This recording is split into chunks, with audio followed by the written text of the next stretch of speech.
right, what's up, you guys? Welcome back. It's week 2 of us doing our swing trade challenge. Okay, we started off a little rough. We a little up. We a little down. We a little all the way around the world, but that's okay. That's okay. All right. We not out the game. We very much so are still in the game. Now I'm just gonna go ahead and get started because I know that y'all want to know why are we still in Delta. Now I'm actually gonna put a poll in there because I'm really curious, because I would bet probably a good chunk of people ended up getting out of Delta. I see what I see. But also, if you decided to follow your own risk management and you said, no, this is too down for me, that's fine. We'll learn together. All right. I see. Well, I see. They also have earnings next week. And at this point, it really, like, my alert never got triggered. Once I stopped going down on the lower time frame to explain what I saw on lower time frames and went back up to the daily and the weekly, I said, okay, I'm seeing what I see. They have earnings. Typically, there's a push down. Now, towards the end of today, Friday, it did come on in here and just gave us a little bounce here. It gave us a little bounce here. It really did. I know. But my alert was never triggered because for this trend to be over, for this this retracement back up, for me to think that this is bullish, it was gonna have to cross this level. And this is what I was looking at as far as when I was saying like the triple top of it all, right? And I'm kept tapping it, but never closed above it. So if we have to close it on Friday, Monday, it just is what it is, right? It'll even out and we'll really kind of end up being right back at 250. I see what I see. I see what I see. That's about all I can say on that. And then it's pulling back to RSI, but the price, because purple on RSI, if you're using TradingView, is indicative of the 14-day moving average. And then the yellow line is the actual speed, the relative strength index.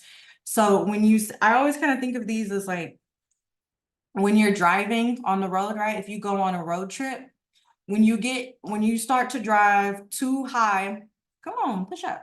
When you start driving too high above the speed limit, because the price is the purple and the yellow is the actual speed, right?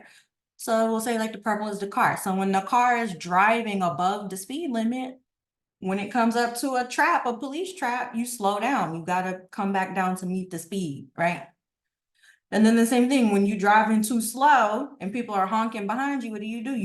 You speed up to meet like what the speed limit is, what traffic is actually doing, right? So when I see this, I'm like, this is just price pulling back up to meet the speed, but the speed is decreasing. The speed is still decreasing. Swear I got. MACD is still bearish. Earnings coming up. Hey, that's what I got on that. If we cut it Monday, we cut it Monday. Especially because one of the tools that I use to determine, okay, let's see if this will be okay for me to hold, especially since we couldn't buy that far out. We don't have the capital to do so yet. I'll use the options profit calculator. Definitely suggest that y'all use this as a resource. And I'll go in there and I'm just looking and I'll calculate the Greeks up and then I'll look and see, because listen, we're going to have to average in. We'll have to, or average down. We'll have to average down regardless if we do hold it, right? So I just like to look, use this to look on there and see, okay, will it make sense to average down? Will this actually help me out?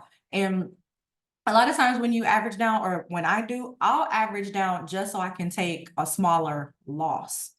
We might do that. We'll see. Other than that, let's move on. And so I do want to go through, and I said I wanted to go through and look at the stocks that were on our list from last week and then play them out, right? And we'll look at them. So if we start with INTT, we're really going to kind of like move past that one because we know what's up. But we'll look at Palantir, which we did end up getting in. Does the market up in volatility last week had good child, and I was on them lower time frames? That's okay, because we caught it.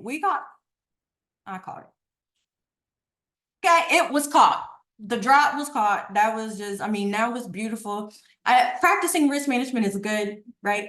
I think we did the right thing, because I don't know if we would have been able to get out and sell in profit, because that shot down and then like immediately bounced up off that trend line. Come on, man. I haven't moved my trend line from when y'all saw the video. That came down, hit that trend line, and immediately bounced when it opened. So we would have been right back where we were, but minus how much ever theta was, right?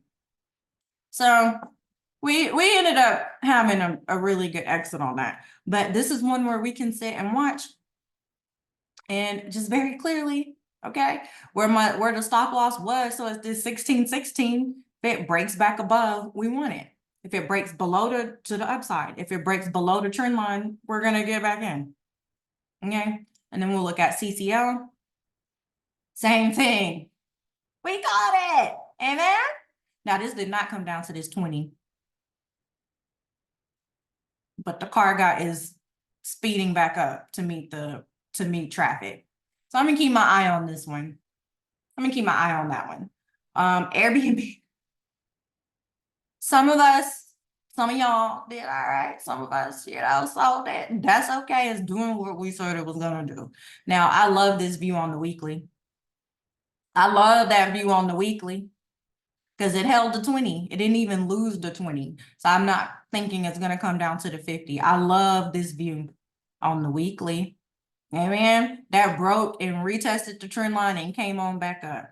I'm gonna watch it for next week. But Airbnb, it got expensive last week, or it got more last week. The money started flowing. And I mean, I'm talking about, I couldn't, this is one of my best swing analysis that I've been able, or not been able, that I've done in a minute, because like the low was 130. I literally posted in December and said, wait for it to drop to 129.50, 130, and go get in calls. 2024, or June, go get June, go swing it far out there. So on this one, we absolutely love it. And we might even just kind of like let it chill while we collect capital over on smaller account, whatever, on the more affordable premiums, right? And then we'll wait for it to break 140 and get in that one. Because eventually, once we build our capital up so that we can buy expiration dates like 3, 4, 5 weeks out, we really just gonna be getting in ones in on for the week and letting it happen, right? Now, AbbVie, I wanted us to get into AbbVie so bad on Tuesday, but we did not have the capital. We just didn't, because when I looked at it and I saw it, and some of my mentees, they ended up getting in, and I was like, what all 4 of y'all, I was like, what expiration did you do? Oh, this week. I told them, I said, okay, cut it today in profit and get back in tomorrow, but swing it out, because AbbVie is going nowhere. We just didn't have the capital for it. Now, if y'all do and you're doing something outside the challenge, let it pull back to that trend line and then go get your money. What else was on our list? And Starbucks was also on our list. We see that, but that push really came from Friday, or what was that? The first day, Tuesday. And then it really just kind of consolidated from there. And I was looking, because with this inverted hammer at the bottom of the downtrend, I was kind of watching. The only way that I'd be interested in playing Starbucks is gonna have to lose the trend line. Like I mean, I see with a nice bearish candle, but when we look at it on the daily, we know that was some BS we would have got caught into. So I'm fine having not taken that one. But now let's get into the 5 stocks that we will be looking at. So CCL.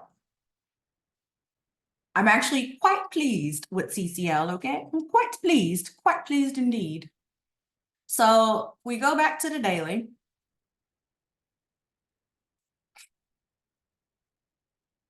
Again, this one is just, it's the same setup, right? But it filled this gap, but didn't close above the gap. So the 1724 is something that I'm looking at, and I'll be looking to see if we reject it. And matter of fact, I'm gonna go ahead and just move this level here.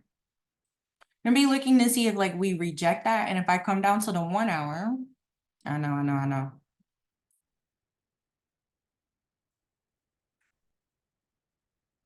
1724. That's fine. Put it right there. You can see where there was like this, let's move it here actually. The support, this is where it gapped down and lost it, and this is where it's consolidating at now. All of these crossovers up here on the lower time frames are bearish. They're bearish. Friday just happened, right? And sometimes there's anomalies in the market. I guess this did close above there, just barely, but we did get it closed above there. Oh no, I didn't. Yeah, that right there. So this is something that I'm going to be looking at to see what it does here, because I just not look at the moving average. It's the moving average is telling us. The 20 is telling us, right? I'll be looking on that one. We're going to watch, but it's the 17. We'll just say 1730 that we're going to be watching to see if it breaks above the 1730 or rejects it. So that might not be one that we can get right in on in the week. And I'm kind of thinking, especially with my performance from last week, that what we're going to end up doing is, what I'm going to end up doing is getting in Wednesday-ish, Thursday, Friday-ish, something like that. Chill at the top of the week. Okay, now GE is absolutely one. This looks great. And we're gonna get in when it gives it to us. All right. Now, these stocks, I'm not doing like the whole top-down analysis because go back to last week's video. We're continuing to look at the same tickers. We already analyzed it. Why would we stop looking at it? Amen. So when we're looking at GE, man, so you already know we were watching this one to see, okay, is it gonna hit? We saw the inverted hammer, right? Momentum kind of slowing. We wanted it to come back down to this trend line, but break below it. The trend line. It didn't do that. It came down to the trend line and it bounced. Now, when we're looking at this on the weekly, is that an evening star?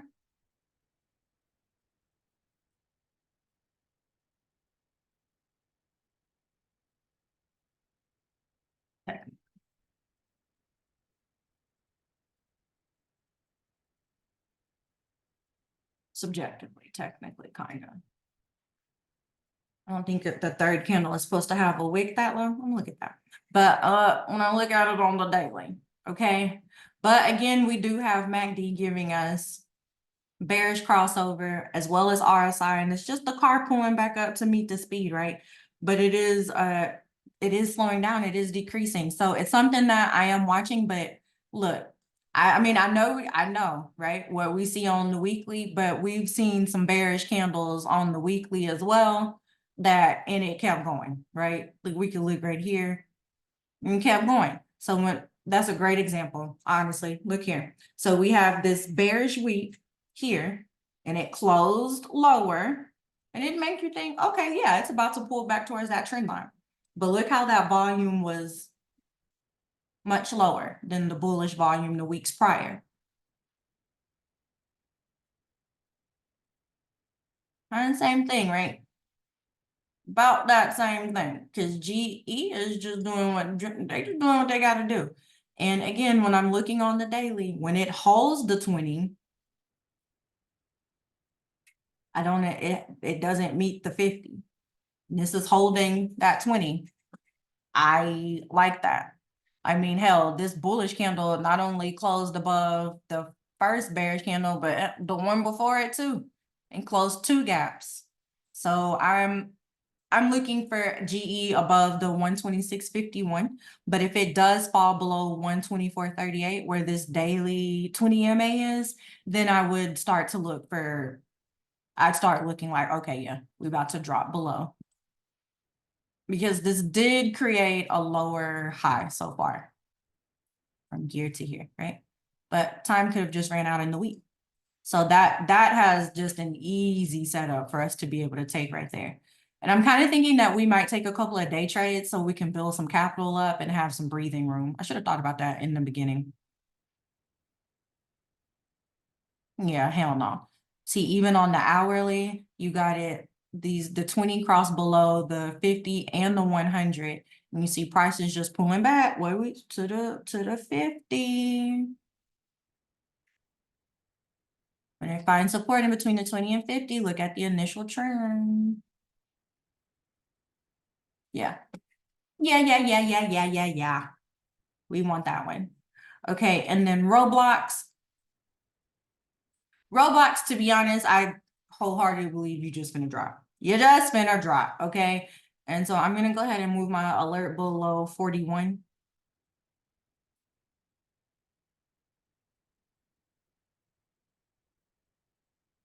Go back to the daily because that ain't really got nothing to do with us. Finding support below this 20, but it is like consolidating on my trend line, which hurry up and lose it. Okay. And so it's just too easy to say like right in here that you want it below the low of these last week. We could just say, I'll just word it like last week. Below the low of last week, Roblox would have been a nice one to get in as well.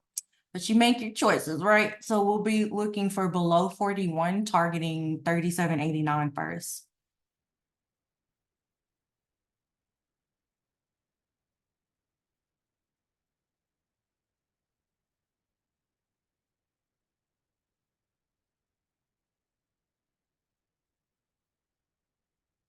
Capital One. Y'all remember from last week when we did the research and we saw this with the seasonality? Look at that. I mean, and this is on the weekly too, right? Like just momentum. We have a narrow candle, a small candle, short candle, narrow with large volume. That's showing us that they were selling into the buy-in. Now, when I first was looking at this, when I first sat down, I was like, yeah, we'll trade it up, get the profit to trade it back down. We're going to follow through on our analysis. It takes a dip the third week of January. We should possibly, well, I ain't going to say should, but it's a good chance that towards the end of this week, we'll get our signal to go ahead and to get into puts. And then we can swing it over the weekend, perhaps, if it plays out like that. So we're going to leave Capital One alone, and we want it below the support of these last 3 weeks. Below the lows of these last 3 weeks, below 129.50, 129.60. CCL.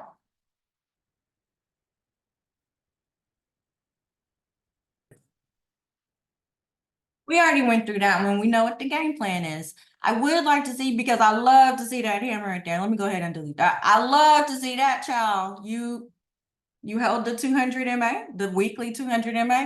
Love to see it. Love to see it. My natural bias is, actually, it's 2024. Second week of trading in the new year after the BS we just came through. I have no natural bias. I have no natural bias. When you come below here, puts. When you go below there, above there, calls. Easy. DataDog. I do love this setup on DataDog though, y'all. So let me see on my notes. On DataDog, it's a bull flag. It has like this bull flag right here, right? It pushed up, rejecting out of this supply zone, coming down here. Now that lower wick did come in. Friday happened. That's all, y'all. I don't know how many times I done said that on this recording. Friday happened. I'd like to see DataDog if it dropped below the low of last week. So let me show y'all what it looks like on the daily time frame. Right. But this might also push up. We might also get like a nice little push up. Let me look on Tradie Ticks. So I remember seeing that it was a bull flag, but what other signals did they have? Let's look at DataDog really quick.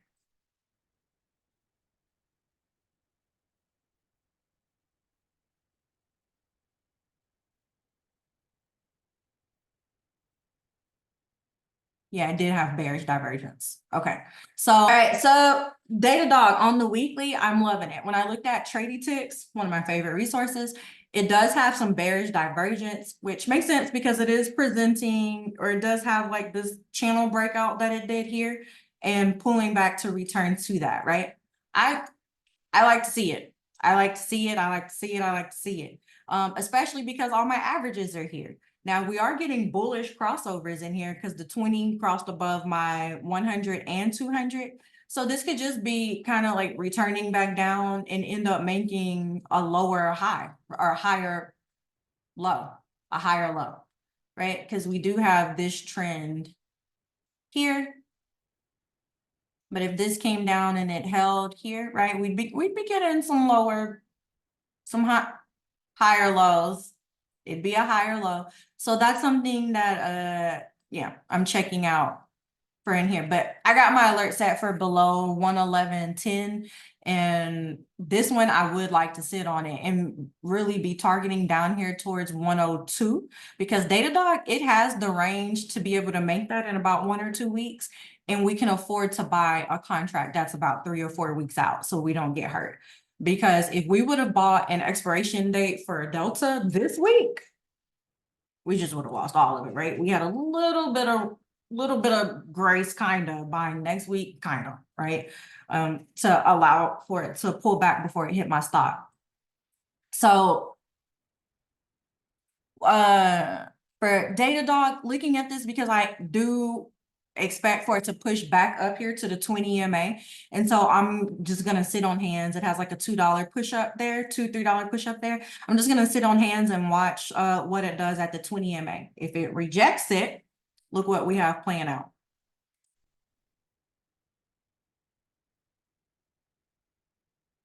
Promise I know how to use this. I forget where the, oh yeah, with the rectangle. Come on now. If this rejects, if it pushes up here to the 20 EMA and then rejects, we got a head and shoulder. And then we're gonna play that thing on down.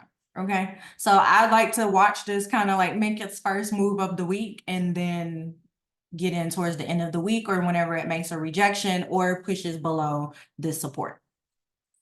And that is the watch list that I have for this coming up week. You guys, we're gonna just continue to know better and do better all together and get this money. Hope y'all have a good rest of your day.